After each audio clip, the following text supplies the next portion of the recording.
Assalamualaikum dan salam sejahtera kepada Dr. Amril. Saya Nur Syafinas binti Abdullah bernombor metrikan A170738 akan membahaskan tentang soalan 6, iaitu ketika berurusan dengan kuasa-kuasa luar, negara-negara seperti Asia Barat dan Asia Tengah perlu mempertimbangkan antara matlamat ekonomi dan kedaulatan wilayahnya. Baiklah, saya akan menerangkan tentang konsep kedua-dua benua menurut Barat. Menurut orang Barat, Asia Barat merupakan satu istilah yang memperlihatkan kawasan-kawasan yang berada di bawah Kerajaan Uthmaniyah. Istilah ini mula digunakan selepas tamatnya Perang Dunia Kedua. Asia Barat juga dikenali sebagai heartland yang menjadi rebutan kuasa-kuasa besar. Seterusnya, saya akan menerangkan tentang konsep Asia Tengah. Asia Tengah merupakan kawasan yang berada di bawah pengaruh Soviet Union. Menurut orang Barat, kawasan-kawasan yang berada di Asia Tengah merupakan pecahan daripada Soviet Union. Mereka juga menjalankan sistem autokrasi. Seterusnya, saya akan menerangkan tentang latar belakang Asia Barat dan Asia Tengah. Asia Barat merupakan kawasan yang menjadi pusat perkembangan tamadun Rom, Parsi, Mesir, Mesopotamia, Byzantine, Kerajaan Bani Israel dan Islam. Asia Barat juga dikenali sebagai kawasan yang begitu strategik untuk laluan perdagangan kerana ia terletak di tengah-tengah yang terdiri daripada terusan Suez, Teluk Parsi dan Mediterranean yang menghubungkan antara timur jauh. Tidak kurang juga dengan latar belakang Asia Tengah. Asia Tengah meliputi 5 kawasan yang terdiri daripada Uzbekistan, Kyrgyzstan, Kazakhstan, Turkmenistan dan Turkmenistan. Asia Tengah begitu kaya dengan sumber alamnya. Asia Tengah juga terdiri daripada pelbagai etnik yang didiami oleh China, Mongol dan Turki. Bentuk geografi Asia Tengah adalah berbentuk pergunungan yang begitu luas. Mereka menjalankan aktiviti ekonomi seperti peternakan dan pertanian. Mereka hidup dalam keadaan nomad. Saya akan menjelaskan tentang kesan-kesan yang berlaku apabila kuasa-kuasa Barat ini berada di kedua-dua benua. Perancis telah memperbaharui sistem politik di Mesir, di mana mereka telah memperbaharui sistem yang dipanggil sebagai Diwan, di mana mereka telah menggunakan golongan ulama bagi menstabilkan pengaruh mereka di Mesir. Pendudukan Perancis telah memberi kesan kepada ekonomi penduduk Mesir, di mana Perancis telah memperkenalkan sistem ekonomi yang baharu, di mana mereka telah memperkenalkan sistem cukai yang baharu, di mana sistem ini telah menekan golongan petani.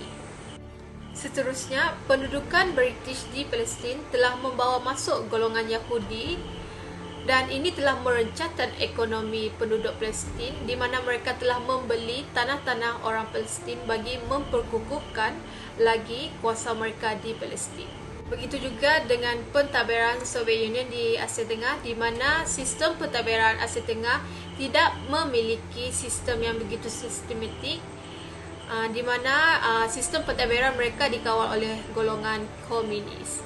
Di samping itu, berlaku ketidakseimbangan dalam pengagihan sumber alam.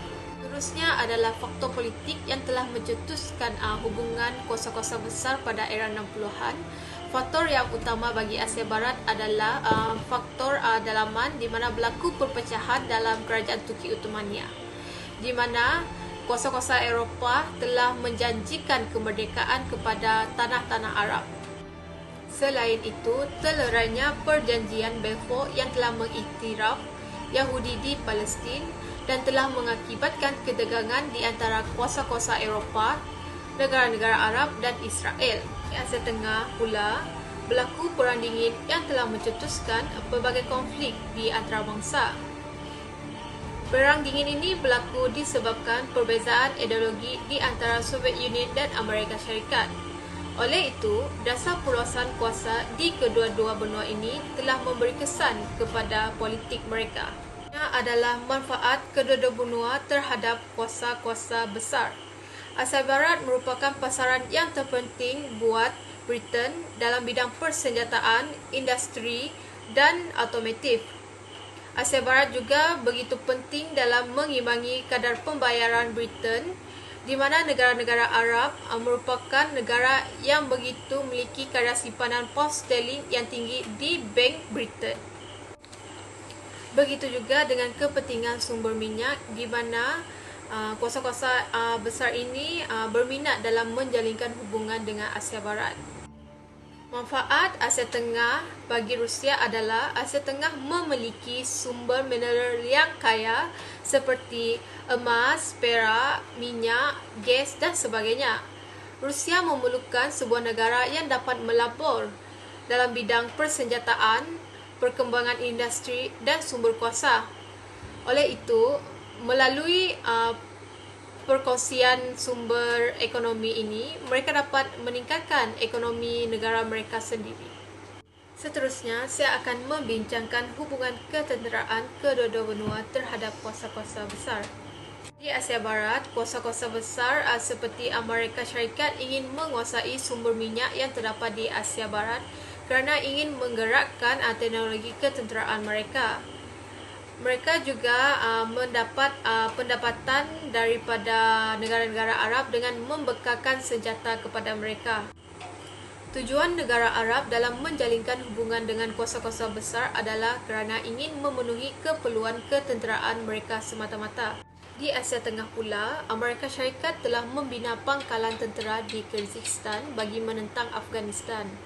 Selain itu, masalah ekonomi yang dihadapi oleh Kyrgyzstan telah memaksa pemimpin Kyrgyzstan untuk menjalinkan hubungan dengan Amerika Syarikat bagi memperolehi keuntungan dengan pembinaan pangkalan tentera di Kyrgyzstan.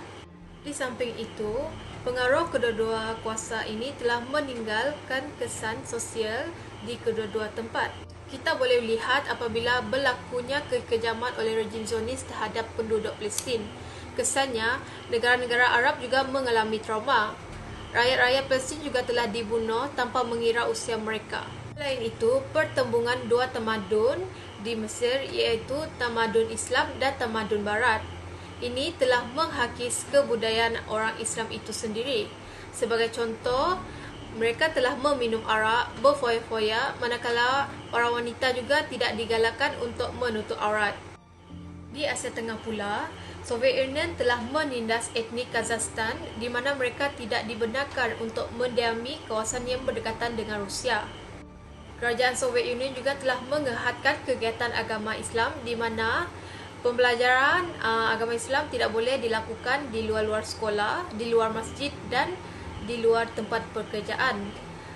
Mereka juga telah dipaksa untuk memeluk agama Kristen. Jelaslah ia telah meninggalkan kesan sosial terhadap kedua-dua benua tersebut. Secara keseluruhannya, penjajahan kuasa-kuasa besar di negara-negara Asia Barat dan Asia Tengah telah memberi kesan kepada sistem ekonomi dan sistem politik mereka. Faktor kekayaan sumber mineral telah menarik minat kuasa-kuasa besar ini dalam menjajah kedua-dua benua ini. Minat yang mendalam dalam menguasai kedua-dua benua ini telah menimbulkan beberapa konflik di kedua-dua benua sekaligus memberi manfaat kepada kuasa-kuasa Eropah dalam sektor ekonomi secara khususnya. Keterlibatan kuasa-kuasa besar dalam permasalahan yang berlaku di kedua-dua benua ini langsung tidak membantu mereka dalam menyelesaikan masalah tersebut. Malah, ia telah memberi kesan yang negatif terhadap aspek sosial kedua-dua benua tersebut. Sesungguhnya, kegairahan kuasa-kuasa besar ini telah meninggalkan kesan negatif terhadap kedua-dua benua ini yang sehingga kini masih dirasai oleh penduduk